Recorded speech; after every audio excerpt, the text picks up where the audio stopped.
A broken clock is right thrice a day, once, twice, thrice. Did you know that those are the only words of their type? There's no quadrice or anything of the sort. After thrice, there is nothing. I find it odd that our language doesn't have a word like this for every number, but even odder is that we even bothered to invent thrice at all. It's not a commonly spoken word. Not outside of Witchford, anyway.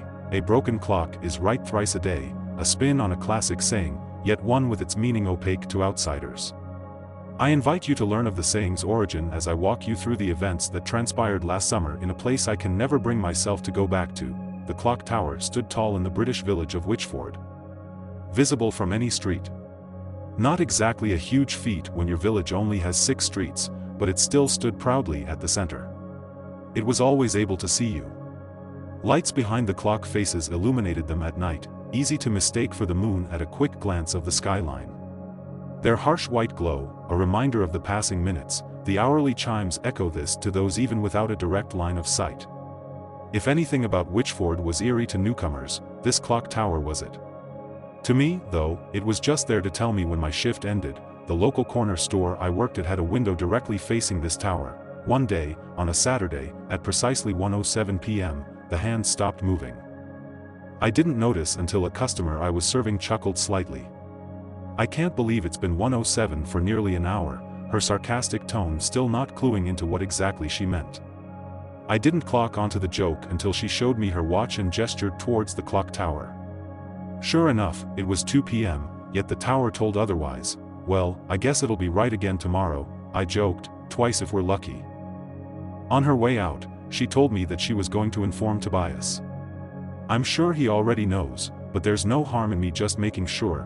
Tobias was the clock keeper, his house attached to the tower. I've never been inside, so I'm not sure whether he technically lived in the tower or next door.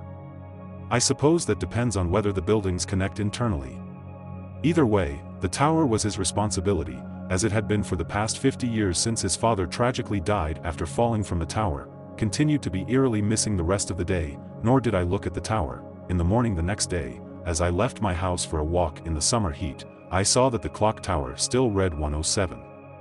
Despite hearing the 3 chimes the day prior. My walk always consists of walking down all 6 streets, stopping to say hello to anybody I pass on the way. It's only a 15-minute walk, unless the conversations delay it. On this day, though, the air felt quiet, even for a small village like Witchford. Things felt particularly more melancholy than normal. By the end of my walk, I hadn't seen a single person.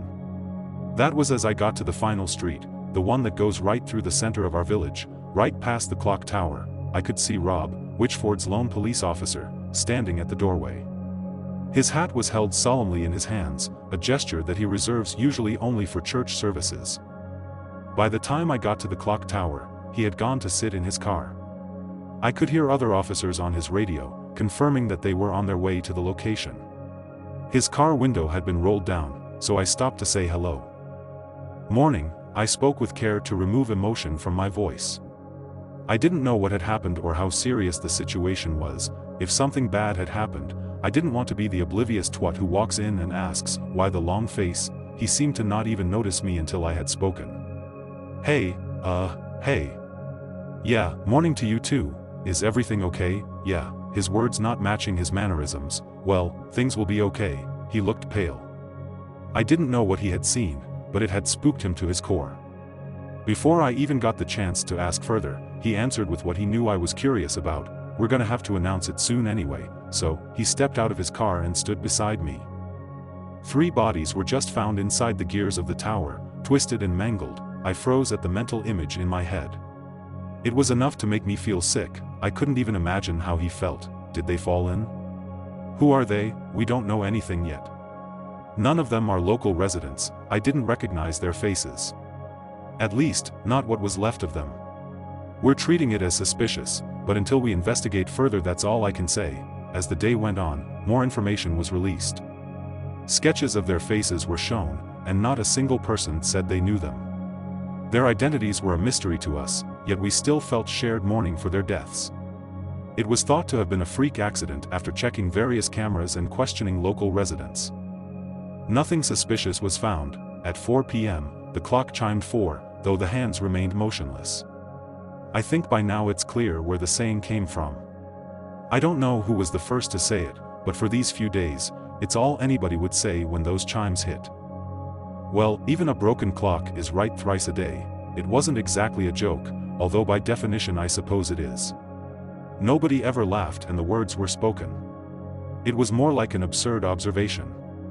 The statement itself silently asked the question, but how is it possible for a broken clock to be right thrice a day? The next day, more police were in the area. I would have asked Rob what was happening, but he spent most of the day beyond where the public was now allowed to reach, tied up in the whole ordeal. This day sticks in my mind the most, because it was before any of us knew what was truly going on, but we knew enough to draw up theories. A lot of people thought that maybe they had found more evidence. Perhaps even pointing to murder. A crowd of us were on the street of the tower, hoping for someone to inform us of anything. We fell silent at 3 p.m. as 3 chimes played. We went home without any new information, though our questions were partially answered in a town meeting called the next day. Rob stood in front of our small town hall, with officers either side of him. Seeing more than a single police officer in our tiny village still felt surreal. As you all know, 2 days ago, 3 bodies were found in Wychford Clock Tower. As of now, the identities of these people are still unknown. After a few seconds of silence, Rob continued. Yesterday, many of you noticed higher police activity. It's always best to lay theories to rest before they get out of hand. I can confirm that 3 more bodies were found in the same positions as the previous 3. So far, their identities are also unknown. We locked the tower and surrounding buildings down with police tape and 24-hour police surveillance. Muttering filled the air, but quickly stopped as Rob opened his mouth to speak again. This time, it seemed to take a while for him to get any words out. As of 90 minutes ago, 3 more bodies were discovered. This brings the death count to 9. Oh my God. Those were the only words going through my head. We are treating this as a serial murder investigation. Given how small our village is, we have been permitted to prevent anybody from entering or leaving. If any exception is needed, please talk to myself or another officer, and we will see what we can do. Thank you. As he walked away and back towards the clock tower, an uproar of questions were being yelled at him. They didn't continue for long, as 2 chimes echoed through the streets. It was 2 p.m., rumors started, of course. We're only human, and it's human nature to speculate. One person thought it was a psychological experiment. There's no bodies, that's why they won't show them. I can handle seeing a bit of gore, they'd show us if it was real. Many started tracking down the original plans for the clock tower, in hopes of finding a secret entrance. How else would those final 3 bodies have snuck past the ongoing investigation? Some would whisper of ghosts. A spirit come to haunt our town, to taunt us, showing us what would happen to us if we don't do its bidding. They were quickly laughed off, but perhaps only out of denial. Everyone had noticed the pattern, of course, as I'm sure you have, too. The chimes. They started as 5, then 4, then 3, then 2. Were they counting down? It was the second day of this village-wide lockdown, July 6th. I had decided to head down to the clock tower at 12:55. At least, as close to it as I could get. But as it turns out, I wasn't the only one with this mindset. The whole village was there. The entire life of our town gathered ironically around the only spot with any recent deaths. Tobias was nowhere to be seen, however. I figured the police were probably talking to him again, trying to get any information that they could. At 12:59, the entire crowd fell silent.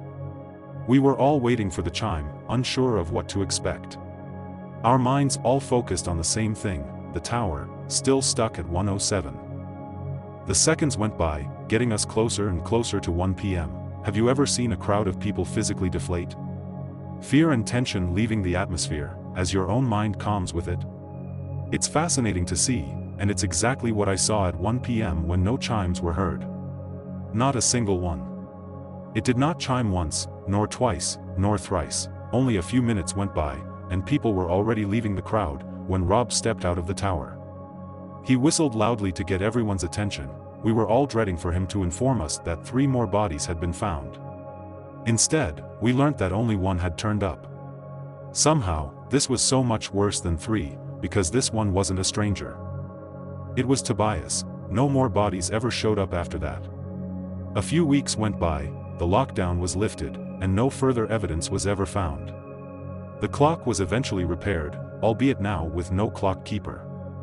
Our atmosphere was the final death. It had become so bleak. It seemed to be over, but the memories would forever be with us, the fear imprinted in our minds. I was at work one day, staring at the now working clock, when a customer walks in and hands me a wallet. This was on the floor outside. I'm not sure whose it is. I'm in a rush, so I thought I'd hand it in here. I didn't have time to speak before they left. I opened it up, and my heart sank slightly to see Tobias' face staring right back at me in a picture. I almost didn't notice the note tucked into where the money should be. Looking back, I don't know why I didn't consider this private information, or immediately hand it to the police. Perhaps I was just too curious. Whatever the reason, I read it. The curse of Witchford has found me, as it found my father 50 years ago. Witchford Clock Tower is more than it seems. Dig deep enough, and you'll find rumors of it being an ancient gateway between universes. It is not. Witchford Clock Tower is the opposite. It's the cork in a bottle, it's the lock of a door. Witchford itself is the gateway, and the clock tower keeps ticking by, keeping the wheel of reality flowing as normal. Should the ticking stop, reality itself won't fall too far behind. It should be maintained and kept working. The clock keeper is the locksmith of our world. All universes have their own. Ours happens to be at the heart of our village. I do not know what entity controls the towers across universes, but I do know that they require a sacrifice every 50 years. I missed my cue. On July 1st, I was supposed to die, along with every clock keeper in every universe. But I was stupid. I didn't believe what my father had told me. Once the bodies from alternate realities started showing up, I knew I had messed up. These clock keepers had sacrificed themselves, and I was being shown my selfish ways. They were bleeding into our reality as a sign for me to follow them. The countdown, a sign of the end. As I write this, I am getting ready to jump. The clock needs its keeper. The keeper is the one who holds the sacrificial curse. I'm sorry to do this to you, but whoever is reading this, you are the new keeper. You have 50 years left ahead of you. If anything should happen to you before then, make sure you have someone new appointed. If the curse has no single bearer, I fear the entire village may be its bearer. To the new clock keeper, good luck. I'm ashamed to admit this. I left town the next day.